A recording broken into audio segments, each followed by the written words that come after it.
네, 일단 시장 흐름부터 먼저 보도록 하겠습니다. 제가 계속 시장은 상방이다, 상방 이렇게 말씀드리고 있는데, 이 상방도 이제 한 방에 이제 3방으로 바로 올라가는 것이 아니라, 이제 확률이라든가 어떤 글로벌 시장의 흐름을 고려를 해서 이 파동을 만들면서 올라간다, 이렇게 보시면 될 것 같아요. 지금 어제자 기준으로 이렇게 양봉을 좀 크게 만들어주면서, 일단은 시장의 어떤 저점 구간, 추세 저점 구간대를 좀 잡아주는 그런 모습이었고, 원달러율 같은 경우도 1200원대에서 다시 한번 저항을 받으면서 이 반도체주들의 어떤 상승 흐름이 시장 전체를 주도를 하고 있는 분위기입니다. 삼성전자 역시나 이제 분기 최대 실적을 좀 달성을 하면서 그런 긍정적 흐름이 이제 중소형 업체들 쪽으로도 당연히 이어질 것이고, 큰 걱정 없이 저는 계속 상방으로 보고 있습니다. 그리고 미국 증시 같은 경우도 금리 인상 이슈가 있긴 했지만은 나스닥 기준에서는 18,000포인트까지 그 이상까지도 충분히 갈 수 있다라고 보고 있기 때문에 편안하게 보시고요. 그리고 국내 같은 경우 이제 종합 주가 지수 대비해서 이 고객 예탁금이 좀 증가하는 시점에서 시장 반등이 많이 이루어졌거든요.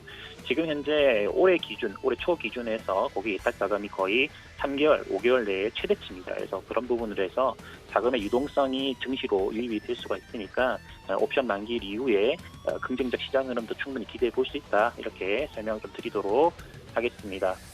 오늘 첫 번째로 살펴볼 종목은 크로넥스입니다. 벌써 크로넥스는 세 번째 지금 말씀을 드리고 있는 것 같은데, 이슈가 이번에 한번 발생을 했습니다.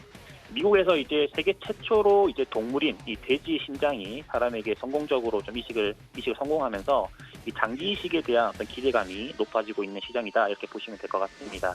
지난 7일 날에 이제 말기 이 신장 질환을 앓는 57세 남성 환자에게 이제 유전자 변형 돼지 어떤 신장을 이식하는 수술을 이제 진행을 했었고요. 현재 정상적으로 신장이 작동하고 있다는 그런 소식이 들리고 있습니다. 완전한 성공 여부를 판단하기에는 아직 이르지만 이제 환자 같은 경우는 즉각적 거부 반응 없이 지금 사흘째 이렇게 회복세를 이어가고 있다는 점 말씀 좀 드리겠고요. 이 돼지의 신장 같은 경우는 이제 사람 신장과 이 크기와 박동수가 좀 비슷합니다.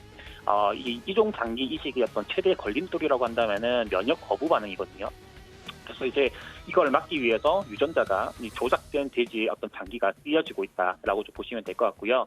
인간의 면역 체계는 돼지 장기 표면에 있는 이제 알파갈이라는 어떤 단백질 성분을 공격하기 때문에 이 알파갈을 제거하는 이런 유전자 변형 단계가 상당히 중요하다, 이렇게 보시면 될 것 같습니다.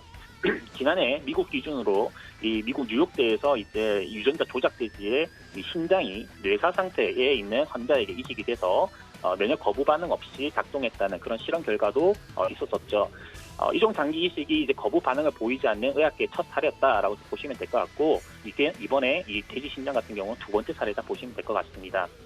세계적으로 이제 장기 기증자의 수요는 수요에 비해서 지금 장기 기증자 같은 경우는 턱없이 못 미치는 게 현실입니다.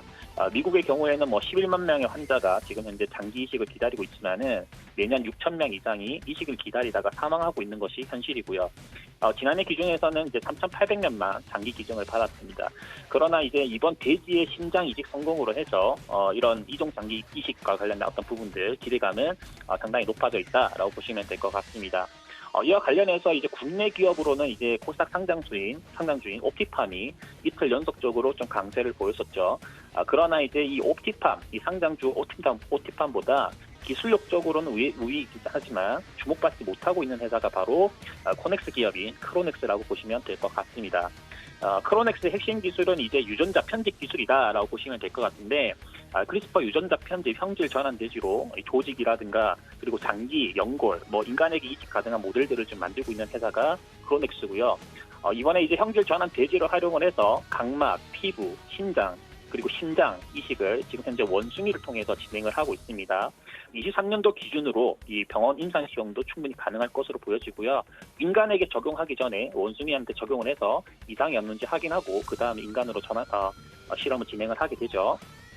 유전자 가해 기술을 도입시킨 기업은 국내에는 몇 없습니다. 그중 하나가 이 크로넥스고요. 유전자 가해 중에서도 3세대와 3.5세대인 크리스퍼, 캐스9 그리고 캐스12 유전자 가해 기술을 이용을 해서 세포두 제작 기술 또한 보유를 하고 있다라고 보시면 될 것 같습니다.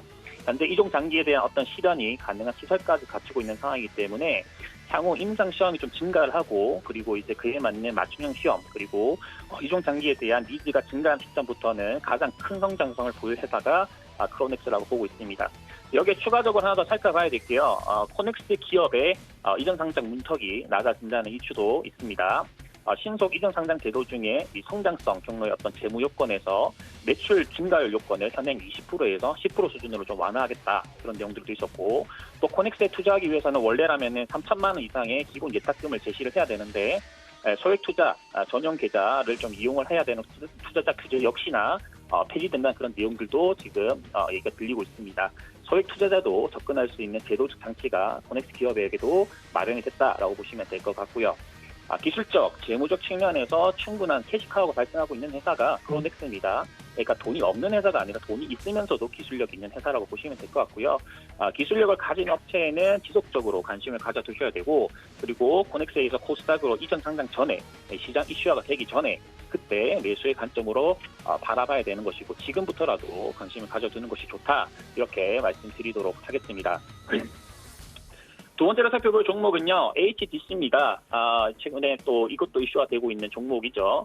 이번에 이제 HDC 현대산업개발이 시공 중인 이 광주 아파트 신축 공장에서 이 외벽 일부가 좀 붕괴되는 사고가 발생을 하면서 강한 이슈가 지금 되고 있습니다.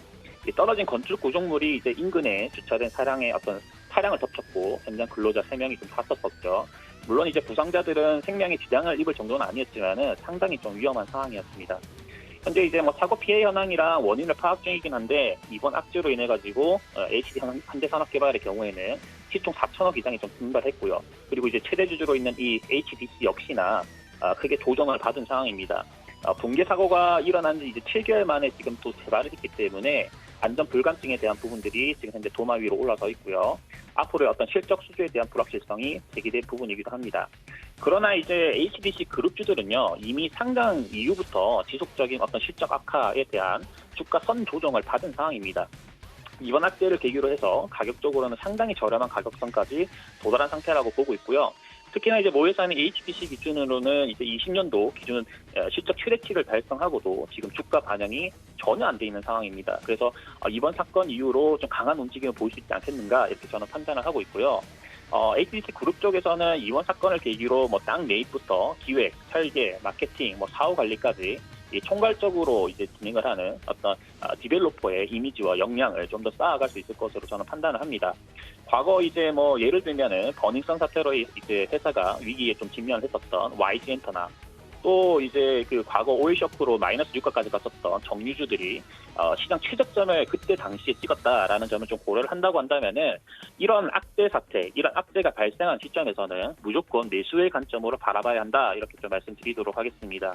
남들이 우려를 할 때 우리는 투자의 관점으로 바라봐야 되니까 HDC 그리고 HDC 현대산업개발, 이 두 회사 같은 경우는 지금 충분히 저렴한 자리에 위치하고 있다고 판단하니까 매수의 관점으로 보시면 될 것 같습니다.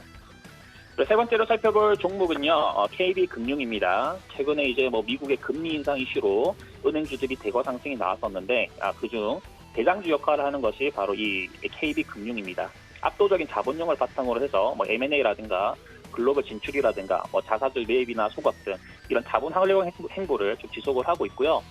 지주사 설립 이후에 이제 처음으로 750원 수준의 어떤 중간 배당을 지급하기도 했지만은, 본격적인 주주 환원 확대는 올해부터 시행이 될 것으로 보여집니다.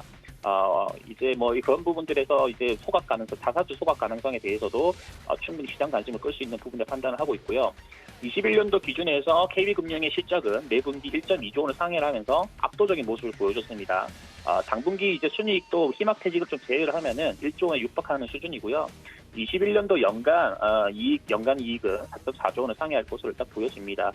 금리 모멘텀도 있지만은 분기 실적 흐름과 그리고 주주 환원 여력에 좀 주목을 하고 있는 만큼 투자 매력도는 상당히 높다, 이렇게 보시면 될 것 같고, 업계 최고의 뭐 이익 안정성과 그리고 자본 비율 보유, 그리고 뭐 디지털 경쟁력도 최근에 높이고 있는 시점이기 때문에 은행주를 선호하시는 분들은 지금부터라도 또 계속 체킹하셔야 된다라고 말씀드리도록 하겠습니다. 물론 이제 금리 인상에 대한 어떤 이슈로 단기 상승했기 때문에 조금 조정 주는 시점에서 뭐 매수 관점으로 보시면 좋을 것 같고요.